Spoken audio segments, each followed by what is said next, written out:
And now another reading from the private journal of Bill the Vampire, in his own words, aka the free will of vampire legend.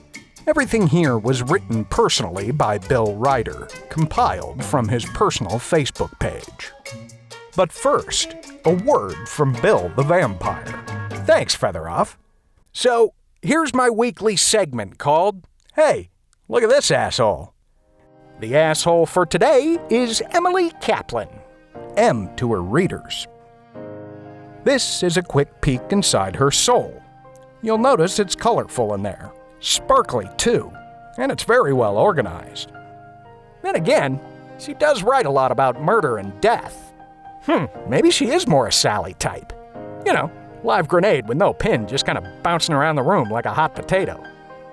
Yeesh, maybe I should keep an eye on that one. At the very least, I shouldn't turn my back on her.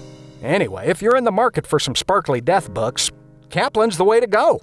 Back to you, Fetherolf. And now another reading from the private journal of Bill the Vampire. Part 5, Dork and Mindy. November 9, 2012. It's Friday night, and that means sex. Unfortunately, it's between Tom and his witch of a girlfriend in the next room over. Jesus Christ, they're loud. Gotta turn up my speakers just to drown out the unpleasant images. December 4. Watching a DVR'd episode of Finding Bigfoot. Pretty hilarious. Although those clowns better hope they never really find Bigfoot. On the upside, I'm sure the ratings of their subsequent dismembering would be through the roof.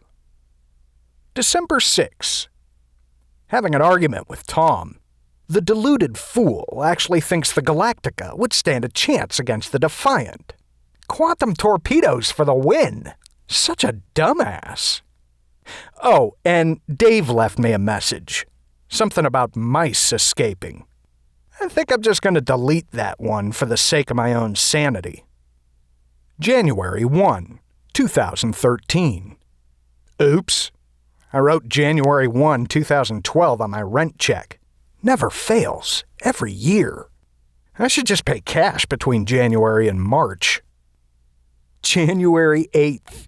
My name is Bill, and I have a hamster shoved up my ass right now. Also, I'm Sally's eternal Hey, what the fuck are you doing? Put that down. Ignore that last post. I put down my goddamn phone to run to the bathroom and I come out to find Tom fucking around with it. Asshole. January 9th. And I think appropriate revenge has been achieved. Snuck into Tom's room and got onto his PC. Sorry, but Lion-O is a piss-poor password. Anyway, I hope Christy likes the gift membership to Weight Watchers that he just sent to her. January 13th. So I'm sitting on a train heading back to NYC by myself. I was supposed to hang out with this girl I was sort of meeting, Mindy. Long story short, we got waylaid by 3 members of Cambridge Coven who had sniffed me out as we were walking along. Rather than play it cool and respect that I was on a date, they had to start shit. Not sure what freaked Mindy out more, learning that vampires are real or watching me duke it out with some undead MIT dorks, who, just for the record, are a bunch of pussies. January 14th. Just sent Colin an email with a bunch of questions about Coven etiquette that may or may not have had several viruses attached to it. January 15th. So Mindy called and left a message. She wants to meet and hear out my side of the story. That's good. However, she wants to do so at a public place. That's fine. Oh, and she said she'll have a cross and holy water with her just in case.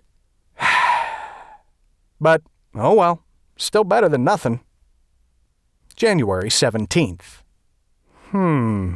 So tonight I'm meeting with Mindy for coffee to discuss things and hopefully not get crosses shoved in my face.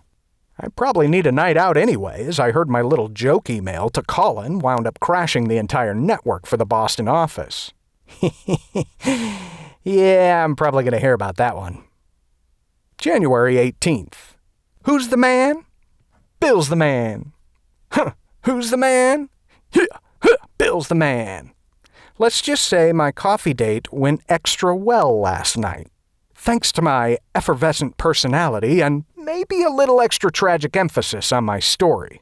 I didn't ask for this curse. Well, let's just say I'm waking up in an apartment not my own this morning. Woo! Now to just figure out how to get home before the sun is up. Jan 28. Found Tom's ferret, Skittles, playing in the toilet. Nice. So tempting to flush. Even more tempting to use it first. January 30th. Just for the record, vampiric powers are pretty damn cool and have a lot of uses. They don't mean dick, though, when Windows decides to memory dump. January 31st. So, Mindy is adamant about throwing a mixed party next weekend despite my gentle prodding toward how bad of an idea that's going to be. Worse, she wants me to invite all my friends, living or not. Knitting nerds, hard-drinking gamer geeks, and ravenous undead monsters. Wondering if I should maybe tip off the cops in advance on this one. February 1. Cracks me up all the people worried about the zombie apocalypse. Yeah, because shambling, rotting corpses are such a threat. In weather like this, all you'd need is a hammer to play frozen zombie whack-a-mole. If D&D has taught me anything, it's that zombies are the pieces of shit of the undead world. Vampires, on the other hand, are elite. Well, okay, there's liches too, but let's not speak of them. As for demi-liches, fuck those guys. Stupid screaming skulls. February 5. So, had dinner with Mindy tonight and sort of let it slip that I didn't invite Sally to the party this weekend. That didn't go over too well. Now she thinks I'm trying to hide something. Yeah, the fact that Sally's going to be the life of the party by being the death of everyone there. Jeez. February 10th. So the party last night could have gone worse, although that doesn't mean it went well. Plus, no murders that I saw. Minus, thanks to Sally, Mindy now thinks I have genital warts. That's okay, though. It's probably the least of the reasons she's pissed at me. More later, though. I need to catch some sleep and hopefully dream that it's still Friday. February 13th. Oh, crap. Got a call from Mindy to talk about Valentine's Day, in which she heavily dropped the hint that she'd like the gift of eternity. Perhaps 'tis time to compose a welcome to Dumpsville email. February 15th. Oh, crap. Mindy was around when I opened up the mail this afternoon. It was an invitation to a party down in D.C.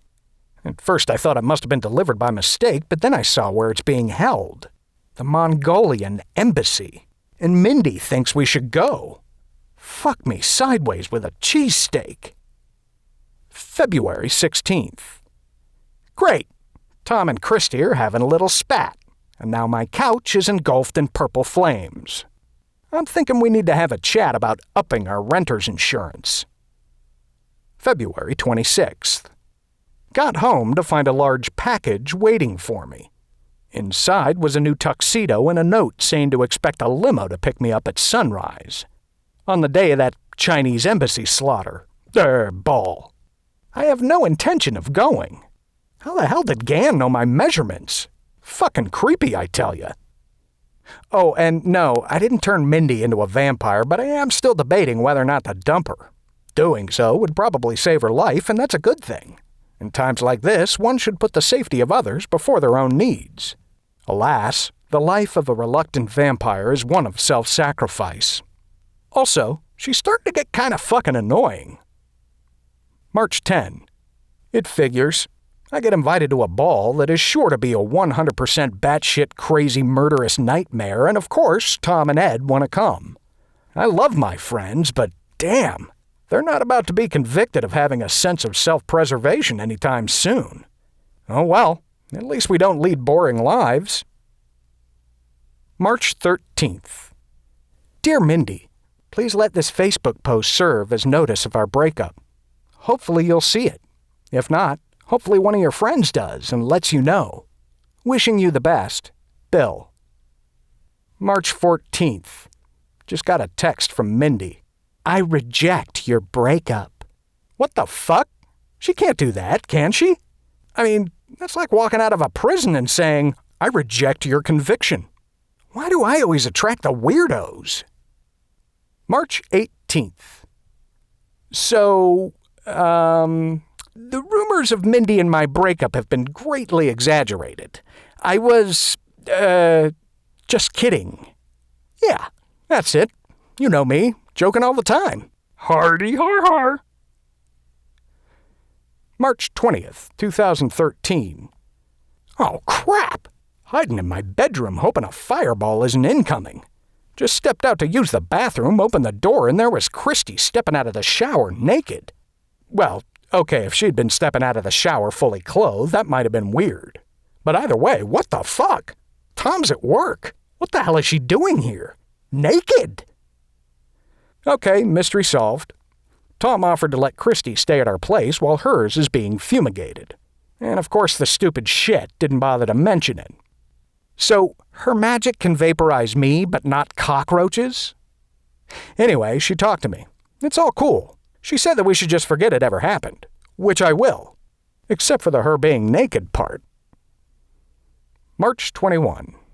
It strikes me as somewhat ironic. The world hangs on the edge of destruction. At any moment, primal gods could come screaming down from the heavens, bringing with them a cataclysm of biblical proportions. And I just spent the evening playing Trivial Pursuit with Tom and Christy. March 22. Holy shit! So not only did Christy cast some sort of spell last night that cleansed the apartment, but she also made breakfast for us before leaving for work. Judging by the look on Ed's face sitting across the table from me, we were both thinking the same thing. How the hell do we get rid of this guy so she can move in full time? Join us next week for part 6 of Bill the Vampire's private journal. Lost in D.C. after some Mongolian beef, and the tale of Bitey, the vampire guinea pig. So, take your hand off the dial. You're tuned in to the right place. Thank you for listening to The Frequency. Get your freak on.